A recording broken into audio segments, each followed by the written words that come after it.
Mambo vipi mtazamaji wa Njozi TV? Kama kwanza unajiunga nasi, endelea kusubscribe, kulike, kushare, bila kusahau kucomment. Jina langu ni Gerald Wenga, GERALDWENGWA.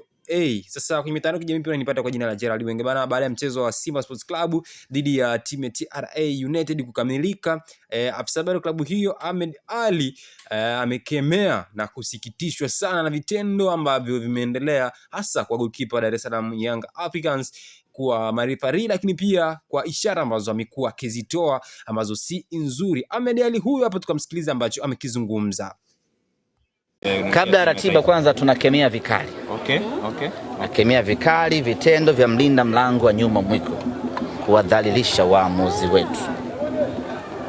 Nyinyi waandishi ambao mmeonyeshwa dole la kati, nyinyi mtajisemea wenyewe, maana nyinyi wamtetea huwa hamteteeki. Unaona ba, nyinyi mmejaa kona nyinyi. Na wana nyinyi mtajijua wenyewe. Kama na nyinyi mmeridhika kuoneshewa dole la kati na mnaona sawa kabisa, basi nyinyi endeleeni kufurahia.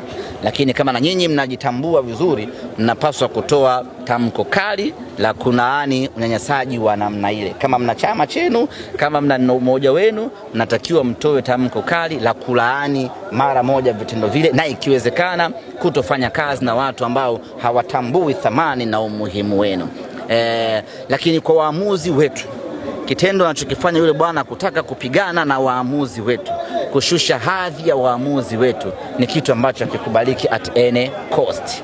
Ni vitu ambavyo vinapaswa, waamuzi wanapaswa kulindwa, wanapaswa kutetewa. Ni binadamu kama binadamu wengine, hivyo anapaswa kuheshimiwa. Vitendo vile vya kihuni hatuwezi kuvifumbia macho. Sisi Simba Sports Club, baba wa soka la Tanzania, tunasema wazi kwamba vitendo vya mlinda mlango wa nyuma mwiko ni unacceptable. Umefungwa goli kwa uzembe wako, kubali. Acha